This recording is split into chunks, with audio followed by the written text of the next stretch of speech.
Hello and welcome to my YouTube channel. The reason why I'm starting this is I get requests from time to time, people wondering how I go about making certain sounds. I've spent about 12 years learning sound design and synthesis. I've got to the stage now where I just sort of make all of my sounds from scratch virtually. Might still use the odd loop here and there, but I had a request recently for how to synthesize kick drums, and this is actually something that I've been doing a bit more recently and I've been really enjoying the results. I felt compelled to demonstrate the techniques that I've been employing.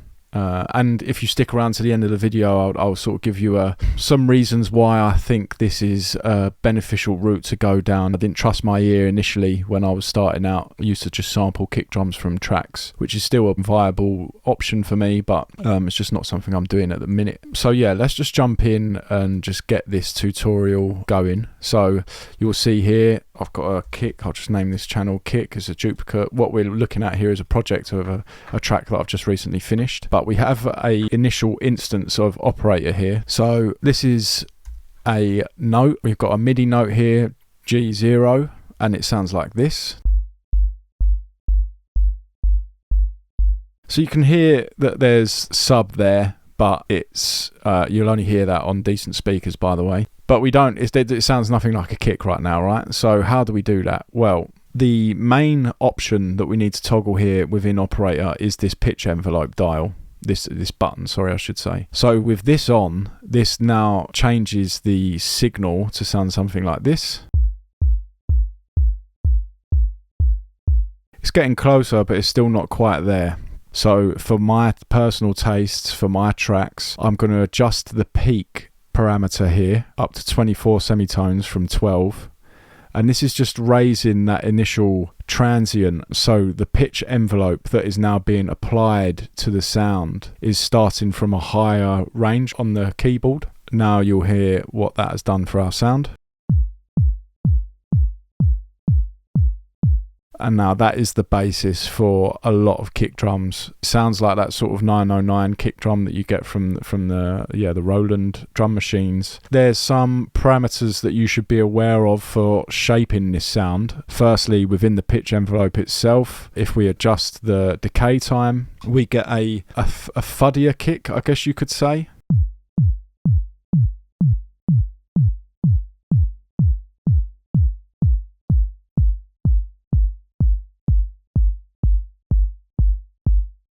And as you can hear, the tighter I make that, the poppier the kick becomes. So depending on your taste, that would be one of the dials that I'm like looking to adjust, one of the parameters. Incidentally, that you use this technique with the pitch envelope not just to make kick drums, but you'd also make toms with this, you'd make snares with it. Another parameter that is probably going to be one that you're going to want to adjust is going to be just the overall release time. Just to be clear, this is an envelope shape here for the oscillator. When I click into the pitch envelope, we have an envelope shape which is showing us how this is going to be applied to the pitch of the sound. It starts higher and it slowly tails off, and it tails off to the tune of 410 milliseconds. Now if I come into the oscillator, the release time is currently set at 400 milliseconds. I normally have mine a little bit longer than that, but again, you can have a tight kick. It really depends on the track, but let's go for something like 600 or maybe 700 or 800 milliseconds.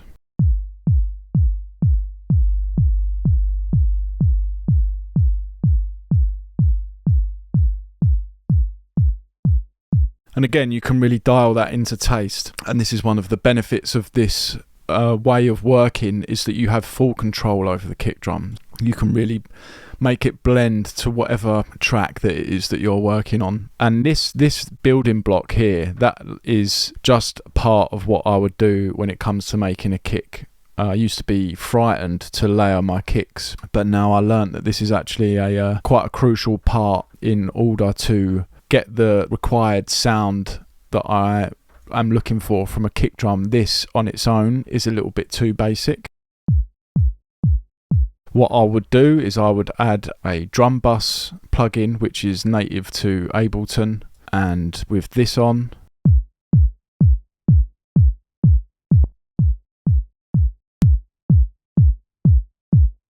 really adds some extra weight. We've got scope to add even more weight here with the saturation types. We've got medium and hard. Adds that more distorted vibe. Another thing that I really like about the drum bus plugin here is that we can actually set the frequency with which we want to apply a boom to the sound. So this is essentially like on an EQ, getting a bell curve and just picking out the frequency that you want to accentuate. It's really nice because we can be very scientific with this, and we can say, okay, well, I've got a kick that's in G. Coincidentally, this is already in G, and I know that if I just do that, I'm boosting the fundamental root note of my kick.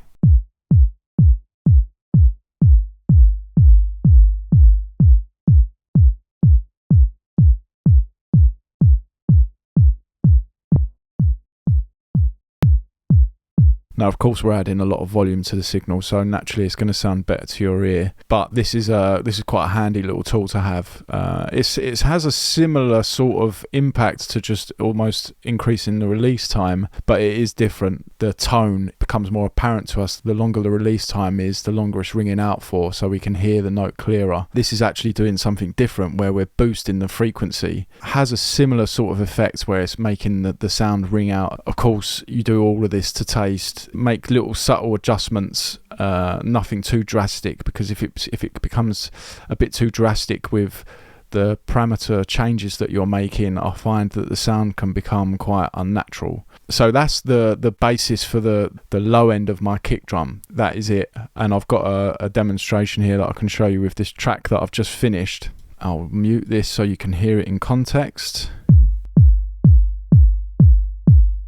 There's quite a bit of weight, not really made much adjustment to the pitch envelope by the looks of it. But what I have got is layers to the kick drum, and this comes back to my point earlier when I said that we're only going to use the first oscillator, and the reason for that is so that I can just separate components of the kick over different channels, so it then allows me to mix them separately.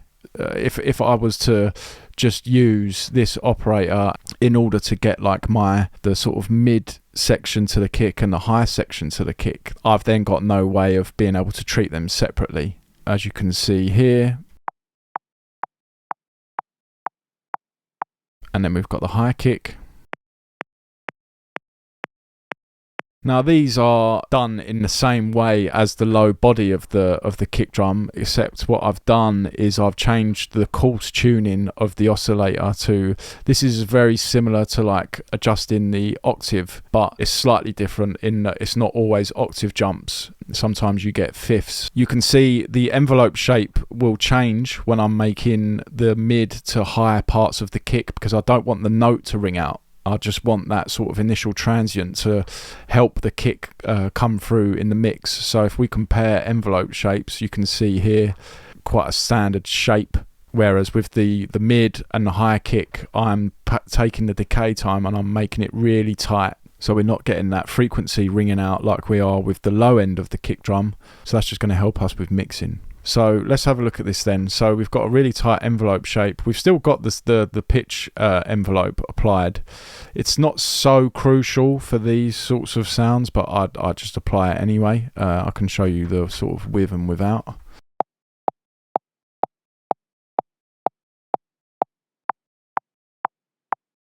It's definitely doing something. So you can see the pitch envelope shape that I've got on this is actually different to the pitch envelope on the main kick drum. The decay time here is so tight, 7 milliseconds. On the original kick, we've got it down as 400 milliseconds. Now, if I was doing this all on one operator, I've only got one pitch envelope available to me. So I can only set the decay time for all of the oscillators. So, for example, 400 milliseconds would be applied to the mid kick and the high kick. Again, another reason for why you should separate them over multiple channels. We've got a really tight decay time here. We've done the same adjustment to the initial peak frequency being 2 octaves higher than the root note that you're drawing in MIDI. But you can see we've the coarse tuning is up at 14, and this normally there's no sort of science behind like, oh, you should go like so many octaves higher or anything like that. I do this to ear, to my taste, and it's very dependent upon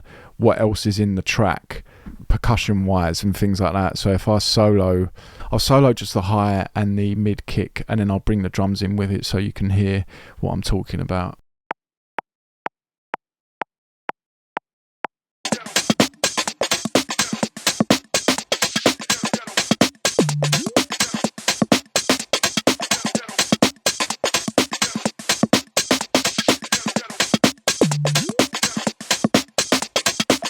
I will make sure that that is actually working frequency wise with what I've got going on in my drums, because we have more control when we work like this. So rather than just seeing the kick as a separate entity and like its own thing, I believe that you can fully blend, and this is one of the plus points of making your own kick drums, is I find that my grooves are better now. The kick is in key with the track. It is just blending nicer with the bass line. I'm not having to do so much to get the bass line and the kick working. So yeah, that is pretty much the how I go about making my kick drums. Now what I could do, like I say, I haven't mixed this track down, I could group these and apply some processing to the group to sort of glue it all together. But yeah, I haven't got around to doing that part yet. I'll give you just a little quick spin of this track so you can hear what this kick sounds like in context. If you have any questions, please leave them in the comment section and I will no doubt answer your questions. If you can like and subscribe, it'd be really great and beneficial for me. It would give me the impetus to try and make more of these videos. So yeah, let's just give this track a little whirl so you can hear the kick in context with the tune.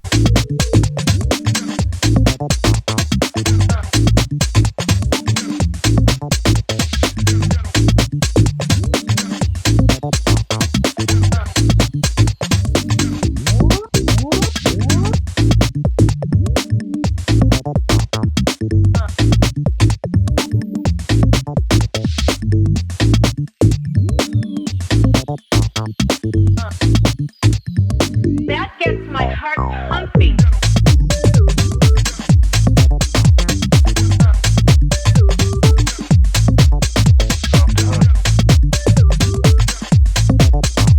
So yeah, I'd say that these kick drums, they're not meant to be the most impressive thing that you've ever heard, but the real brilliance of them is that they're designed to suit the track that you've made. So to listen to it on its own, it's kind of difficult to really give merit to a kick drum when you don't hear it in context with a track. That's why this way is brilliant. You're designing and shaping the kick to the rest of the beat, and it's not just a set and forget. It's as I'm working on the track, I will go in and tweak and adjust the kick as I'm going along to suit the beat. If I'm writing a bass line that has quite a lot of low end, I might have started out with a kick that actually had quite a long tail to it, quite a long release time like I was showing you earlier, but it doesn't make sense now because my bass line has got quite a lot of low end and quite long notes. So really it would pay for me to have a tighter kick. Where we're synthesizing our kick drums, you don't have to worry about degradation of the audio quality. It's going to stay consistent no matter what adjustments we make, whether I change the root note of the kick, messing about with the envelope shape of the amplitude, or whether I'm messing about with the pitch envelope. Of course, there's other parameters in Operator that we could delve into further, but these are just the basic ones that I believe are necessary in terms of sound designing your own kick drums.